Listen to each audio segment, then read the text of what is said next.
तो दोस्तों, मैं हूं आपका दोस्त हिमांशु सिंह। आज मैं आपको बताने वाला हूं डिफ्लेशन क्या होता है। दोस्तों, आप हमारे यूट्यूब चैनल पे जाके इन्फ्लेशन के बारे में पढ़ सकते हैं। आज हमने डिफ्लेशन के बारे में वीडियो बनाया होगा। डिफ्लेशन क्या है? इन्फ्लेशन का जस्ट उल्टा ही डिफ्लेशन होता है सर। अब डिफ्लेशन को ऐसे समझते हैं। डिफ्लेशन को समझने पहले इन्फ्लेशन एक बार थोड़ा सा रिवाइज कर लेते हैं। हमने कहा था जब हमारी इकोनॉमी में, हमारी अर्थव्यवस्था में बेटा मनी की सप्लाई ज़्यादा हो जाती है, मनी की सप्लाई ज़्यादा हो जाती है और प्रोडक्शन कम हो जाता है, तो ऐसे में बेटा महंगाई आ जाती है। जब मनी की सप्लाई ज़्यादा होगी तो लोग ज़्यादा खर्चा करेंगे, जिससे जो हमारे देश में गुड्स और सर्विसेज बिकते हैं बेटा वो महंगे हो जाएंगे, उनकी प्राइस महंगी हो जाएगी। तो इसे कहते हैं इन्फ्लेशन। आ गया है। क्या आ गया बेटा? इन्फ्लेशन। मतलब लोगों के पास इतना पैसा है कि लोग कुछ भी खरीद ले रहे हैं चाहे जिस रेट पे। तो इसमें क्या होता है, गुड्स और जो सर्विसेज होते हैं बेटा उनकी प्राइसेस बढ़ जाती हैं। आज के समय देखो इन्फ्लेशन में ही हम चल रहे हैं। कहीं ना कहीं हमारे देश में इन्फ्लेशन है। हमारे पास इतना पैसा कि चाहे दूध हो, आटा हो, घी हो, शक्कर हो, चाहे ट्रेवलिंग का खर्चा हो, सब बेटा इतने महंगे हो गए कि हम फिर भी दे रहे हैं ना। तो इसे इन्फ्लेशन कहते हैं। इसमें मनी की वैल्यू देखो गिरती जा रही है, गिरती जा रही है। मनी की कोई कीमत नहीं है, मुद्रा की कोई वैल्यू नहीं है। जो चीज़ पहले 20 मिलती थी आज 100 में मिल रही है। तो बेटा इन्फ्लेशन में जब मनी की सप्लाई होती तो ऐसी स्थिति, जब मनी की सप्लाई ज़्यादा हो जाती तो ऐसी स्थिति आती है।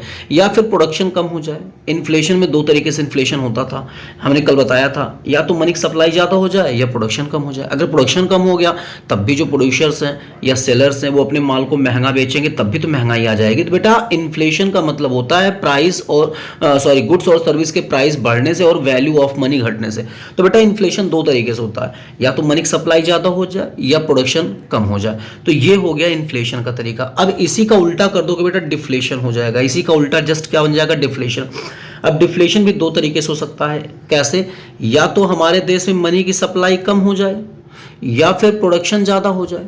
जब मनी की सप्लाई बेटा कम हो जाएगी तो इसमें क्या होगा कि लोगों के पास पैसा खर्च करने के लिए नहीं रहेगा, एक्सपेंसेस के लिए पैसा ही नहीं बचेगा, जिसमें क्या होगा, जो गुड्स हैं, सर्विसेज हैं, इनकी प्राइस बेटा गिर जाएगी, जिससे महंगाई खत्म हो जाएगी। सर ये तो बहुत अच्छी बात है, महंगाई खत्म हो गई, डिफ्लेशन तुम्हारे लिए फ़ायदा। बिल्कुल नहीं फ़ायदा बेटा, डिफ्लेशन और खतरनाक होता है। जब पैसा ही नहीं रहेगा इकोनॉमी में, सोचो जब आपकी इकोनॉमी में पैसा ही नहीं है तो ना तो आप मजदूरी दे पाओगे, ना तो आपके देश की इकोनॉमी ग्रोथ करेगी, ना तो फिर बेटा आप इंटरनेशनल ट्रेड कर पाओगे, ना तो इंडस्ट्रियों का विकास होगा, ना तो आपके यहाँ रोड, सड़कें, हॉस्पिटल, किसी का भी विकास नहीं होगा। याद रखो, तो डिफ्लेशन भी खराब है, इन्फ्लेशन भी खराब है। तो कहने का मतलब क्या है, डिफ्लेशन में बेटा मनी की सप्लाई क्या होती, कम हो जाती है, और या तो फिर प्रोडक्शन बढ़ जाए। तो डिफ्लेशन हमेशा बेटा सस्ताई से चलती है। जैसे इन्फ्लेशन महंगाई को लेकर चलती है, डिफ्लेशन सस्ताई को लेकर चलती है। डिफ्लेशन में क्या होता है बेटा, हमारे पास मनी की सप्लाई कम होती है और हमारे पास खर्चा कम करने के लिए पैसा होता है, जिससे हमारे जो गुड्स और सर्विसेज उनकी प्राइस बेटा सस्ती हो जाती है। और हम क्या होता है, इससे हमारे मनी की वैल्यू बेटा बढ़ जाती है। बढ़ तो जाती है मनी की वैल्यू, बट हमारे पास मनी ही नहीं, तो मनी की वैल्यू लेकर के हम क्या करेंगे? सही कह रहे हैं, गलत? और या तो फिर दूसरा तरीका है डिफ्लेशन का, या तो प्रोडक्शन ज़्यादा हो जाए। बेटा जब प्रोडक्शन हमारे यहाँ एक्सेस हो जाएगा, हमारे यहाँ इतना प्रोडक्शन हो गया, डिमांड से ज़्यादा हो गया, तो बेटा फिर वो प्रोडक्शन सस्ता ही बिकने वाला है। आप सोचो अगर आपके देश में इस साल आलू बहुत हो जाए तो आलू तो सस्ता हो ही जाएगा ना। तो डिफ्लेशन या तो मनी की सप्लाई की कमी की वजह से आ सकता है या फिर प्रोडक्शन के ज़्यादा होने की वजह से भी आ सकता है। तो डिफ्लेशन मतलब सस्ता ही होता है। तो समझ में आ गई बात। डिफ्लेशन इन्फ्लेशन का जस्ट नेगेटिव होता है बच्चों। आइए अपनी नोटबुक से देख लेते हैं। अब डिफ्लेशन के बारे में यहाँ से देखते हैं।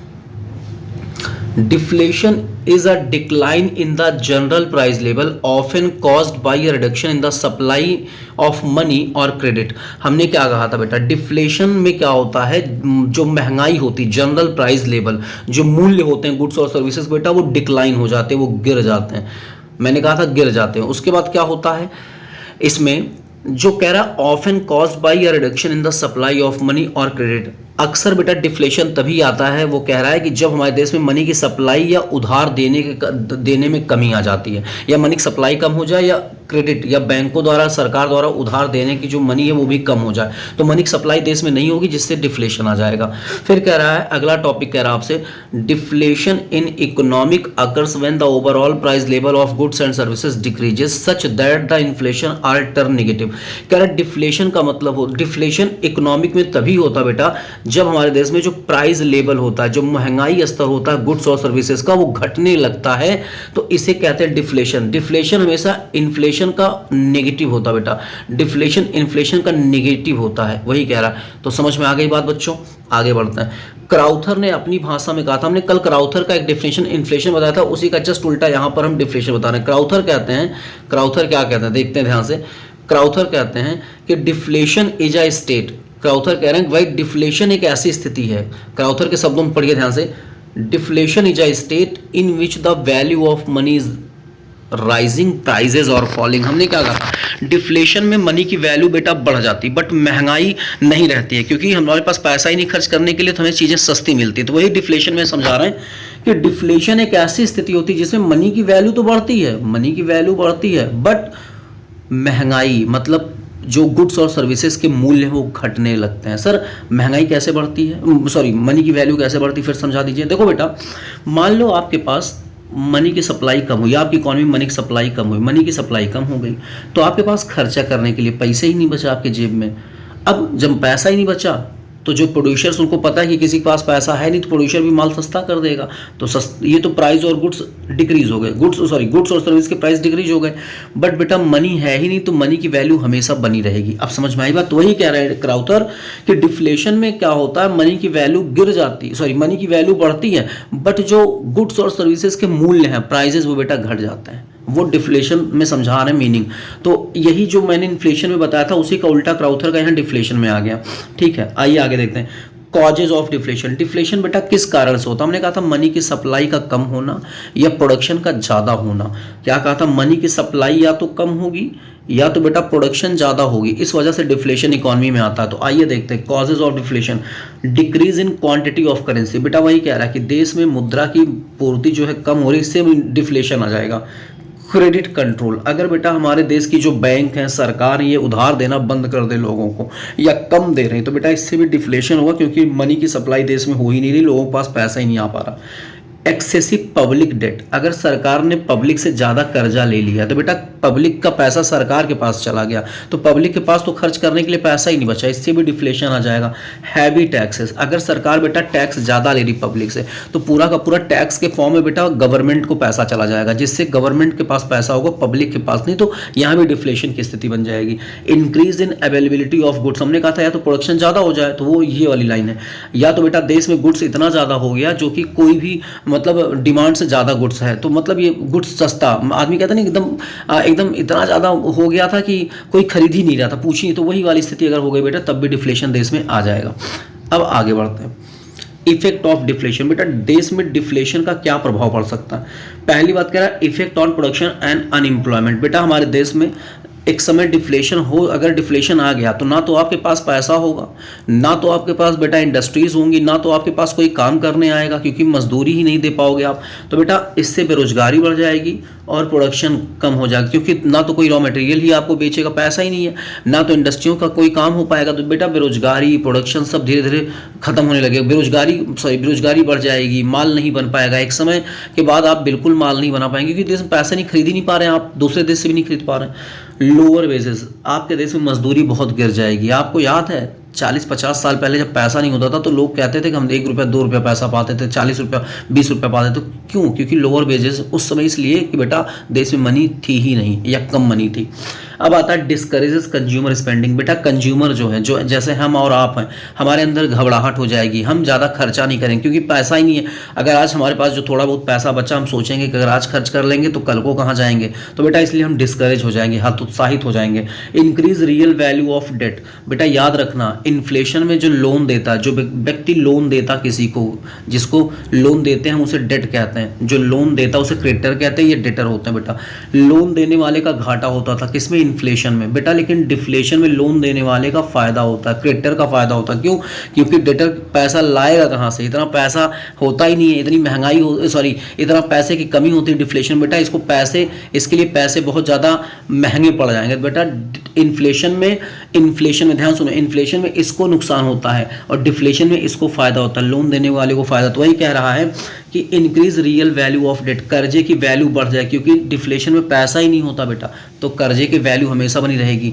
आप सोचिए 20-25 साल पहले अगर आप अपने दादा बाबा से पूछिए, वो लोग अगर बैंक से 1 लाख 2 लाख रुपया या 25,000 30,000 निकालते थे तो उनको पैसा चुकाने में इतनी ज़्यादा मेहनत करनी पड़ती थी, पैसा था ही नहीं। तो इसलिए बेटा डिफ्लेशन में क्या होता है कि कर्जे की वैल्यू बढ़ जाती है, बट इन्फ्लेशन में कर्जे की वैल्यू नहीं, क्योंकि इन्फ्लेशन में तो मनी इतनी ज़्यादा होती है कि कहीं से भी ला के दे लोगे। सही समझ में आ रही बात ना। स्लो ग्रोथ ऑफ इकॉनमी, बात सही है बेटा, जब देश में पैसा ही नहीं तो देश की इकॉनमी स्लो ग्रोथ होगी। ना तो आप मजदूरी दे पा रहे हो, ना तो प्रोडक्शन हो पा रहा है, ना तो इंडस्ट्रियों के पास पैसा, ना तो आप इंटरनेशनल ट्रेड कर पा रहे हो, तो ग्रोथ इकॉनमी की स्लो हो जाएगी। फिक्स इनकम अर्नर क्लास, बेटा जैसे मान लो मैं टीचर हूँ, मैं हर महीने 30,000 मान लो पा रहा हूँ, बेटा मुझे कोई दिक्कत नहीं होगी डिफ्लेशन, क्योंकि मेरे पास एक फिक्स पैसा आ रहा है। तो महंगाई तो है नहीं, सस्ताई है, मुझे फिक्स पैसा मिल रहा है, मैं आराम से अपनी ज़िंदगी बिता रहा हूँ। तो फिक्स अर्नर क्लास को तो फायदा है, बट बेटा ट्रेडर क्लास को, जो माल बना के बेच रहे हैं, उनको नुकसान, क्योंकि उनका माल सस्ता बिकेगा, पैसा ही नहीं है। तो इसलिए बेटा उनको नुकसान है। फार्मर्स को, उनके पास प्रोडक्शन हो जा रहा है, उनका भी फार्मर्स के भी पास नुकसान है, क्योंकि फार्मर्स बेटा उसका कोई माल पूछ ही नहीं रहा, इतनी सस्ताई है कि वो सस्ते माल बेच रहा बेटा, तो अगले बार वो माल पैदा ही नहीं करेगा, मतलब खेत में जो है धान गेहूं चावल वो बोएगा ही नहीं। तो समझ में आई बात। तो बेटा इसमें फिक्स इनकम अर्नर क्लास को फायदा है, ट्रेडर क्लास को नुकसान है, फार्मर्स क्लास को नुकसान होगा। लॉस टू द गवर्नमेंट, बेटा गवर्नमेंट को भी नुकसान होगा, ना तो गवर्नमेंट के पास कोई रेवेन्यू आएगी क्योंकि पैसा ही नहीं है, ना तो गवर्नमेंट का कोई और काम हो पाएगा, ना तो गवर्नमेंट के पास कहीं से अच्छे से फंड आएगा बेटा, तो गवर्नमेंट को भी नुकसान है क्योंकि पैसा ही नहीं है। मेन चीज़ ये देखो, रिड्यूस नेशनल इनकम, राष्ट्रीय आय, जीडीपी, एनएनपी, जीएनपी, जो भी आप पढ़े बेटा राष्ट्रीय आय में, ये सब के सब घट जाएंगे क्योंकि पैसा ही नहीं देश में। तो बेटा नेशनल इनकम का ग्रोथ कहाँ से होगा आप बताओ। तो डिफ्लेशन इन्फ्लेशन का जस्ट उल्टा होता है। एक बार इसे देख लो और रट लो, चले जाओ एग्जाम दो अच्छे से। अच्छा, measure to control deflation, deflation को कैसे कंट्रोल किया जा सकता। अब क्वेश्चन आता है, इन्फ्लेशन को हमने बताया था कैसे कंट्रोल करते थे, आज बता रहा हूँ डिफ्लेशन को कैसे कंट्रोल करते हैं। तो आप दो बातें याद रखो, मनी की सप्लाई देश में बढ़ा दो थोड़ा सा, और प्रोडक्शन को घटा दो हल्का सा, तो यही हो जाएगा बेटा डिफ्लेशन को कंट्रोल करने का तरीका। आइए देखते हैं अब यहाँ मैंने क्या लिखा हुआ है। पहला था मॉनेटरी मेजर्स। मॉनेटरी मेजर मतलब मौद्रिक उपाय, जैसे पैसे रुपए को बढ़ाने घटाने से, जैसे increase in quantity of currency. मैंने क्या कहा, डिफ्लेशन में करेंसी की मात्रा को बढ़ा दो, थोड़ा सा बढ़ा दो, तो इससे डिफ्लेशन कंट्रोल होगा क्योंकि लोगों के पास पैसा आ जाएगा, खर्च करने की लोगों की ताकत हो जाएगी। क्रेडिट एक्सपेंशन, बैंकों से कह दो थोड़ा सा उधार देने लगे, सरकार लोगों को आसानी से रुपए उधार उपलब्ध कराने लगे, तो बेटा इससे क्या होगा, डिफ्लेशन थोड़ा सा कंट्रोल हो जाएगा। फिजिकल मेजर्स, राजस्व उपाय, सरकार कुछ राजस्व उपाय भी करे, जैसे क्या, repayment of loan by the government. अगर गवर्नमेंट ने पब्लिक से लोन लिया हुआ बेटा, तो गवर्नमेंट पब्लिक के पैसे वापस करना चालू करे, जिससे देश में लोगों के पास पैसा आना चालू हो जाए। डिक्रीज इन डायरेक्ट टैक्स, सरकार जो डायरेक्ट टैक्स मतलब जो प्रत्यक्ष कर और अप्रत्यक्ष कर, बेटा दो टाइप के टैक्स होते हैं। मैं कभी बीकॉम में आप जब फाइनल में जाएंगे या फिर कभी वीडियो डाल दूंगा डायरेक्ट टैक्स वगैरह क्या होता है, इनडायरेक्ट टैक्स मैं बताऊंगा, पहले आप सुनो। डायरेक्ट टैक्स बेटा जो हमारी सरकार लेती है हमसे, उसका रेट थोड़ा सा सरकार कम कर दे। जब सरकार जैसे मान लो 10% लेती थी, अब 4% रेट कम कर दे या 6% कर दे, तो हमारे पास ज़्यादा पैसा बचने लगेगा, सरकार के पास पैसा कम जाएगा, जिससे हमारे देश में लोगों के पास पैसा होगा थोड़ा थोड़ा, सरकार के पास पैसा कम हो जाएगा, हमारे पास पैसा ज़्यादा रहेगा, तो इससे हम लोग खर्चा करेंगे, जिससे देश में डिफ्लेशन धीरे धीरे कंट्रोल में आने लगेगा। अब समझ में आई बात। इंक्रीज इन पब्लिक एक्सपेंडिचर, सरकार पब्लिक के ऊपर खर्चा करना ज़्यादा चालू कर दे, जैसे रोड बनाए, सड़कें बनाए, नहर बनाए, ट्रांसपोर्ट का काम कराए सरकार, जैसे कि हॉस्पिटल्स बनाए और ब्रिजेस बनाए बेटा, इससे क्या होगा, देश में पैसे का चलन थोड़ा सा बढ़ने लगेगा और लोगों के पास पैसा आ जाएगा, डिफ्लेशन कंट्रोल होगा। Increase in the expenditure of government department, सरकार अपने डिपार्टमेंट पर खर्चा करना चालू करे, जैसे मंत्रालय हैं, विभाग हैं, जो भी हैं सरकार के, नगर निगम है, सरकार उस पर खर्चा करे, तो जिससे देश में इकोनॉमी में पैसा फ्लो हो जाएगा। जब पैसा फ्लो होने लगेगा खर्चे के माध्यम से, तो बेटा डिफ्लेशन खत्म हो जाएगा या कम हो जाएगा। अदर मेजर भी कुछ हैं जो डिफ्लेशन को कंट्रोल कर सकते हैं, जैसे इंक्रीज इन एक्सपोर्ट, सरकार एक्सपोर्ट को बढ़ाए, सरकार एक्सपोर्ट को बढ़ावा दे, जिससे दूसरे देश के इकोनॉमी से हमारे देश में पैसा आने लगेगा, जिससे दूसरे देश की करेंसी आएगी तो हमारे देश की इकोनॉमी मजबूत होने लगेगी, डिफ्लेशन कम होने लगेगा।